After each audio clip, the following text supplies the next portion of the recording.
Saya mau ke Bung Ade Armando. Anda juga mengatakan soal bagaimana demo ini didesain menggelikan, tapi juga mengerikan karena ini kemudian didesain untuk menghancurkan Indonesia. Anda juga sempat mengatakan bahwa ada gerakan rindu Pak SBY. Mengapa kemudian Anda kaitkan itu? Oh enggak, jadi itu kaitannya antara lain karena juga salah satu persoalannya, saya tidak mau menuduh Demokrat di belakang kerusuhan ya, tapi bahwa gitu. Demokrat mendukung gerakan anti Undang-Undang Cipta Kerja itu nampak jelas kan. Nah ini misalnya saja kita melihat bahwa ketika salah satu persoalan barangkali adalah ketika ada video viral yang menyebar itu tentang yang Mas Agus itu yang misalnya tiba-tiba saja menyebar video bahwa dia menyemangati ya kawan-kawannya di DPR untuk menolak Undang-Undang Cipta Kerja. Apa yang salah dengan itu? Oh enggak. Saya bicara tentang kenapa orang mengaitkan dengan Demokrat ya. Karena dia muncul persis sebelum gerakan-gerakan ini terjadi, unjuk rasa ini terjadi. Jadi kalau kita orang komunikasi, Ros, itu biasanya kita memang melihat teks itu kaitannya dengan teks-teks lain. Ya, jadi bahwa ada tuduhan semacam itu terhadap Pak SBY, dan saya termasuk orang yang selalu mengatakan nggak ada bukti apa-apa untuk mengatakan bahwa SBY ada di belakang ini semua atau Demokrat ada di belakang ini semua.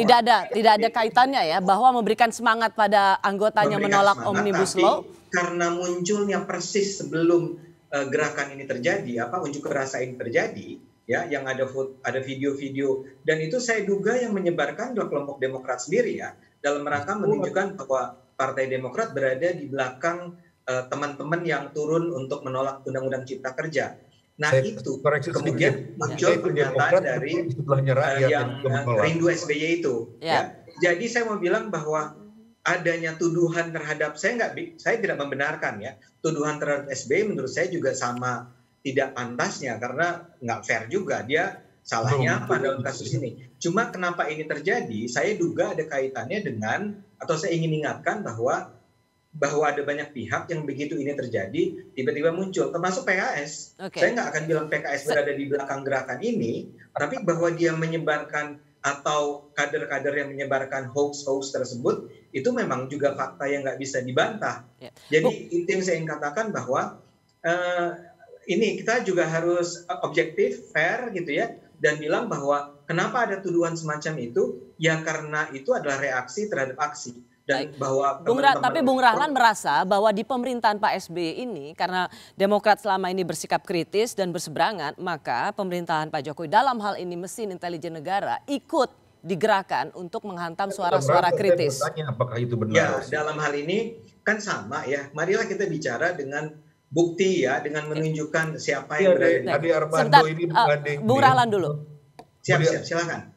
Ade Armando ini saya kira memang kelihatannya tidak menyetujui tapi juga memaklumilah kalau ada tuduhan seperti begitu kelihatannya. Lalu dia mengait-kaitkan itu semua dengan videonya Agus. Tapi kenapa dia nggak mengaitkan tuduhan itu dengan sesuatu yang lebih jelas misalnya, lebih terus terang. Misalnya adalah beredarnya sebuah foto prajurit Siliwangi dari Kavaleri yang disebarluaskan melalui medsos, melalui WA group semua, dan dikatakan bahwa ini adalah anak buahnya Agus Yudhoyono yang diperintah untuk melakukan perusuhan gitu. Itu kan tuduhan serius, satu tuduhan yang tidak membutuhkan satu interpretasi karena sudah jelas dengan sendirinya bahwa itu satu tuduhan bahwa tapi yang menuduh itu kan di grup WhatsApp kan, Bung Rahlan? Persoalannya sekarang saya tanya sekarang, apabila memang pemerintah mengaku bahwa dia tidak berada di belakang, ya jangan dibiarkan. Saya tanya sekarang nih, kami ditangkap ini, saya Ganda, ngomong-ngomong saya terus terang sedih sekali melihat tadi kawan saya Ganda, Jumhur diperlakukan sebagai di Borgol kayak begitu ya. Bagi saya tidak tahu Usman dari Amnesty, bagi saya mereka adalah prisoner of conscience gitu, karena nggak ada sama sekali mereka melakukan kekerasan apapun kecuali bahwa mereka menyatakan apa yang mereka anggap benar. Nah, oke, kembali ke persoalan tadi. Pertanyaan saya adalah kenapa nggak ditangkap gitu orang-orang ini? Dan ada banyak hal lain sebetulnya yang juga jelas melakukan mungkin lebih memenuhi bahkan Oke. sebuah delik. Pertanyaan kemudian begini Bung Rahlan, mengapa Bung Rahlan, pertanyaan begini, mengapa pemerintah harus memberikan extra treatment, perlakuan yang khusus ketika itu terjadi? Bukan Rosi, kalau tadi ngomong soal undang-undang ITE segala macam ya kan, lah tuduhan fitnah seperti itu kan digunakan juga mengenai fasilitas elektronik. Kenapa ini nggak diteruskan? Kalau memang itu tuduhannya semata-mata karena hukum ya. Kenapa saya mempersoalkan ini bukan karena soal apa-apa, tapi karena mereka secara hukum harusnya lebih dahulu mendapatkan tindakan, dan ini tidak dilakukan sampai saat ini. Kalau sekarang polisi, kalau kita bergerak maju untuk tidak terus-menerus memperbincangkan soal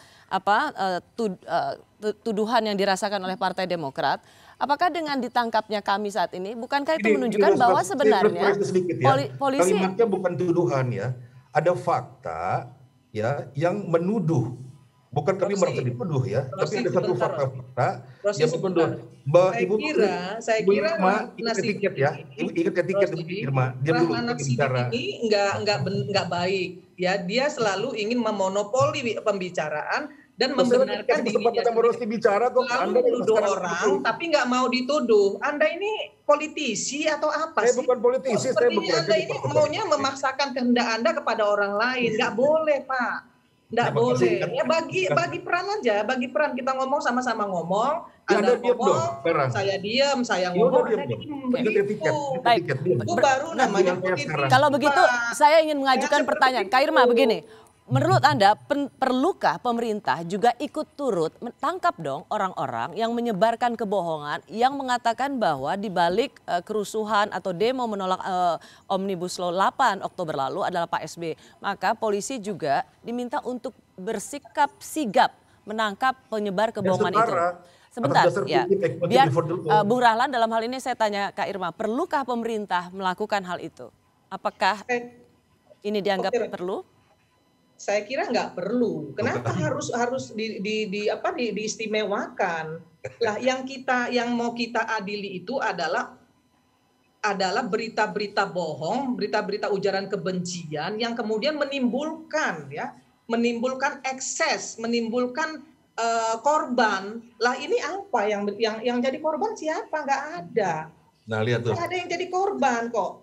Ya, kalau cuma sekedar baper cukuplah ya. Dari dulu sampai sekarang nyanyian. Irma, saya tidak berharap suatu hari apabila ada perubahan politik, Anda menjadi korban dari orang-orang yang sekarang menjadi korban politik. Banyak yang harus diurus di negeri ini ya, terus Anda tidak mengalami hal yang sama. Ngurusin mantan presiden, nggak perlulah. Jadilah negarawan gitu. Jadilah negarawan, jadilah Bahkan Ibu Irma tidak akan mengalami itu setelah ada perubahan politik di Indonesia. Bos, terlalu baper, hidup ini santai-santai aja. Baik, Kak Irma, Bung Rahlan. Kalau memang menjadi bapak bangsa, tabayun. Saya kira ini ya, percakapan kita ini didengarkan oleh publik. Di lain kali Rosi, usul saya ada standar kecerdasan sedikit lah dalam soal saya bilang malu. Cukup Kak Irma, baik.